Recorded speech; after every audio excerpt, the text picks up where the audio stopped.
የኢትዮ ዳንስ ፊትነስ ባለቤት ቶማስ ኃይሉ በትናንትናው ዕለት ከሌሊቱ 7 ሰዓት እያለቀሰ በሰራው ቪዲዮ ላይ ጌታቸው የተባለ የሲዩት ቦክስ ፊትነስ ባለቤት ስራውን እያስተጓጉሉበት እንዳለና ከጌታቸው ማስፈራሪያዎች እየደረሰበት እንደሆነ ተናግሮ ስራውንም ብቻ መስራት እንደሚፈልግና እነጌታቸው እንዲተውት አስታውቋል።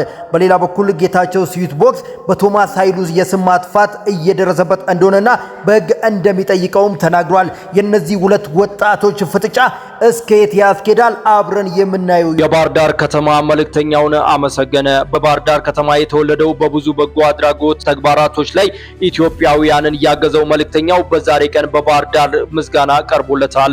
የባህር ዳር ተወላጁ የከተማውን ሕዝብና አካባቢውን በበጎ ምግባር በማስጠራቱ ደስ ስለሰኙ በጋራ ተሰብስበው በባህር ዳር ከተማ ሕዝብ ስም ነው ያመሰገኑት። መልእክተኛው ስነ ወይም ስነ ጊዮርጊስ እሸቱ የጀመረውን በጎ ተግባር አጠናክሮ ለብዙዎቹ የክፉ ቀን ደራሽ እንዲሆን እንዲበረታ የምስጋና ፕሮግራም ተዘጋጅቶ የተመሰገነ ሲሆን ለበጎ ተግባሩ ከጎኑ ድጋፋቸው እንደማይለየውም አዘጋጆች ተናግረዋል።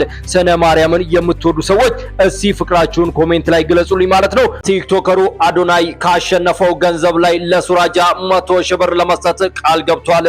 በ2025 የቲክቶክ ክሬቲቭ አዋርድ አሸናፊ የዓመቱ ምርጥ ቲክቶከር ተብሎ የተመረጠው ወጣቱ አዶናይ ለሱራጃ ያሳየው ልግስና እና ወንድማማችነት አስደናቂ ሆኗል። አዶናይ ቃሉን ለመፈጸም ገንዘቡን ወዲያውኑ በስልክ አስቀምጬልሃለሁ ደውለው ውሰድ ብሎታልም።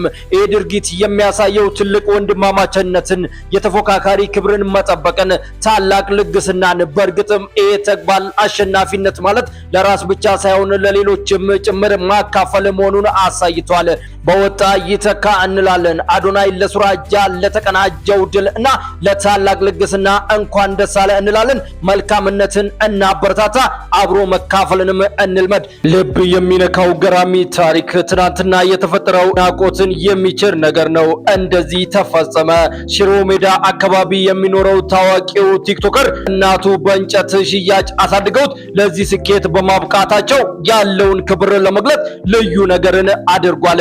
እንደምትመለከቱት በቲክቶክ ክሬቲቭ አዋርድ ላይ እናቱ የደከሙበትንና ህይወቱን የቀየሩበትን ስራ ለማስታወስ ሲል እንጨት ተሸክሞ ከእናቱ ጋር በመሆን ዝግጅቱን ተካፍሏል። ይህ ትዕይንት ወጣቱ ለእናቱና ለአሳዳጊዎቹ ያለውን ትልቅ አክብሮትና ፍቅር እያሳየበት እጅግ ልብ የሚነካ ታሪክ ነው። ትናንትናችንን አለመርሳት መልካምነት ነው። ይህን ልጅ አለማድነቅ ንፉግነት ይመስለኛል። እስቲ ኤሊ ስታዩት ምን ተሰማችኋል?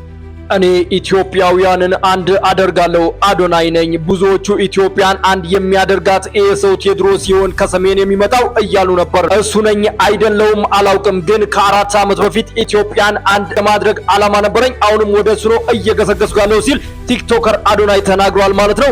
በዚህ ላይ ያላችሁ ሐሳብ ምንድነው? ሐሳባችሁ ኮሜንት ላይ አስቀምጡልኝ።